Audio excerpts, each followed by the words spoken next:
Tree of Life, the incredible biodiversity of life on Earth. Written by Raquel Strauss, illustrated by Margot Thompson.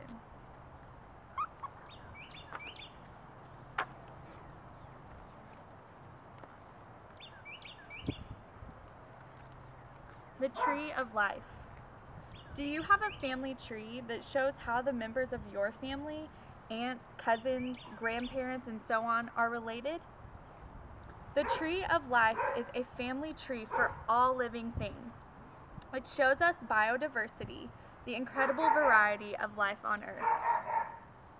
And it shows us how all living things, from bacteria too small to see with the naked eye, to the largest mammal, the blue whale, are related. So far, scientists have discovered and named 1,750,000 different species, groups of living things that share similar characteristics. If each species were represented by a leaf, there would be 1,750,000 leaves on the Tree of Life. And all those leaves would be related, some closely on the same branch, others more distantly. Each part of the Tree of Life is important.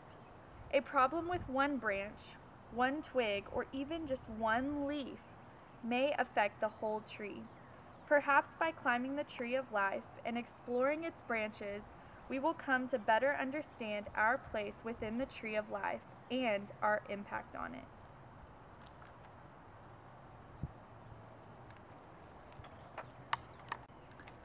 The 5 branches.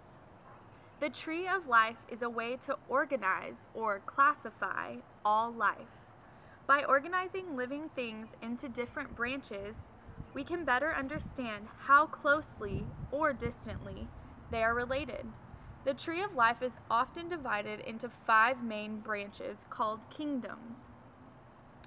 Kingdom Monera, which is bacteria, Kingdom Fungi, mushrooms, yeast, lichens, Kingdom Protista, paramecia, amoebas, and algae, Kingdom Plantae, flowering plants, mosses, and ferns, Kingdom Animals, from invertebrates such as sponges and spiders to vertebrates such as fish, birds, reptiles, amphibians, and mammals. Each kingdom on the Tree of Life has a story to tell us about biodiversity and life on Earth.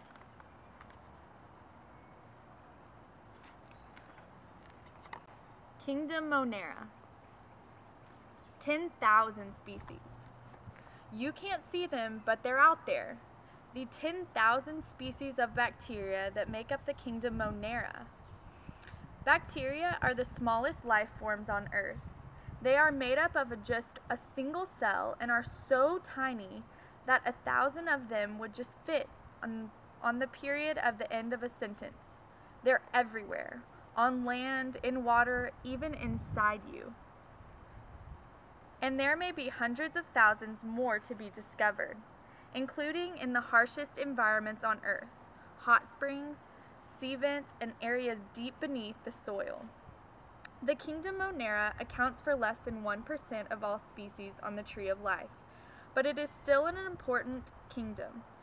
It contains the oldest living species. Fossils reveal that bacteria have been around for more than 3.5 billion years. These ancient bacteria were the basis of all life on Earth. We sometimes think of bacteria only as carriers of disease, but bacteria are much more than that. Every living thing on the Tree of Life has descended from the early bacteria. Kingdom Fungi. 72,000 species. Is there a fungus among us? Chances are pretty good that you've seen or even eaten one today. Every time you bite into a piece of bread, you're eating yeast, a species of fungus. Scientists believe that as many as 1 million more fungi species have yet to be discovered. Some fungi are parasitic. They grow on other living plants and animals and get their nutrients from them.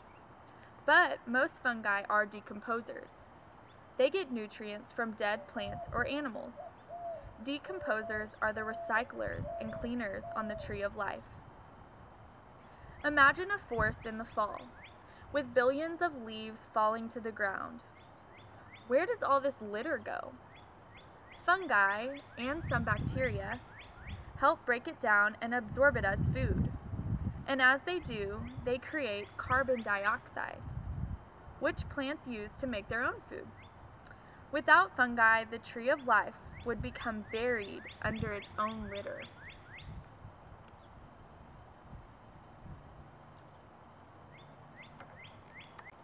Kingdom Protista. Are they plants? Animals? The answer is yes and no.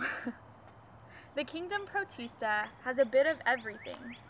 Some species, the algae, are plant-like. They make their own food.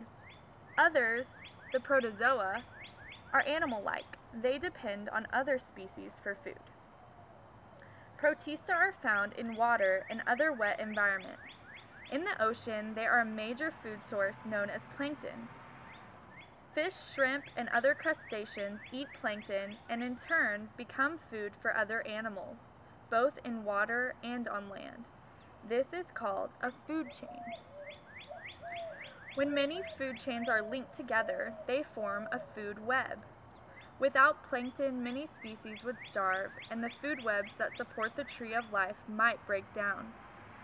Algae have another important role. They help maintain the balance of gases in Earth's atmosphere. How? Algae, like plants, absorb carbon dioxide and use sunlight to create food for themselves. This process is called photosynthesis. By doing so, they also create the oxygen that all animals on the tree of life need to breathe.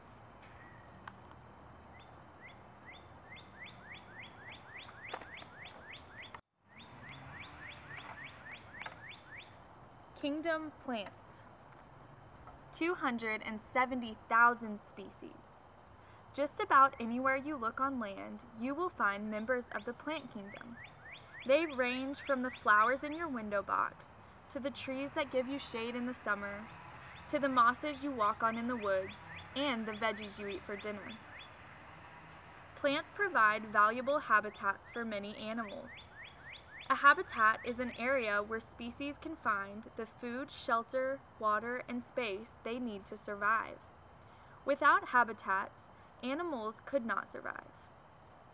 Like Protista, plants are also at the base of food chains. Plants make their own food and become food for other living things. A rabbit nibbles on a clover plant, a snake eats the rabbit, then a hawk eats the snake. When the hawk dies, bacteria and fungi feed on its body. Without plants, food chains and webs on the tree of life would collapse, and species would become extinct.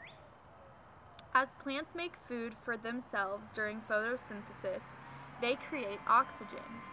Next time you take a deep breath, or even just a tiny one, remember that the oxygen plants produce makes life on Earth possible.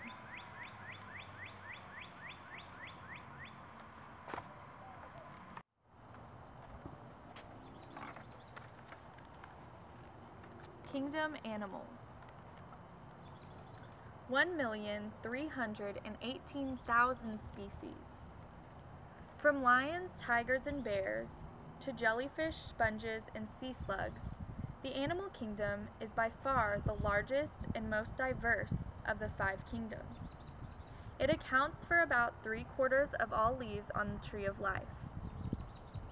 The species in this kingdom are further grouped into invertebrates, animals without backbones, such as spiders, insects, sponges, and worms, and vertebrates, animals with backbones, fish, birds, reptiles, amphibians, and mammals. With or without backbones, all animals share some characteristics. Unlike plants, animals cannot create their own food. They rely on other life forms for food. Some animals, herbivores, eat plants, while others, carnivores, eat the animals that eat the plants. Plants rely on animals too. Most flowering plants need animals, especially insects, to take pollen from one flower to another so that new seeds can form. Without animals, many plants could not produce seeds.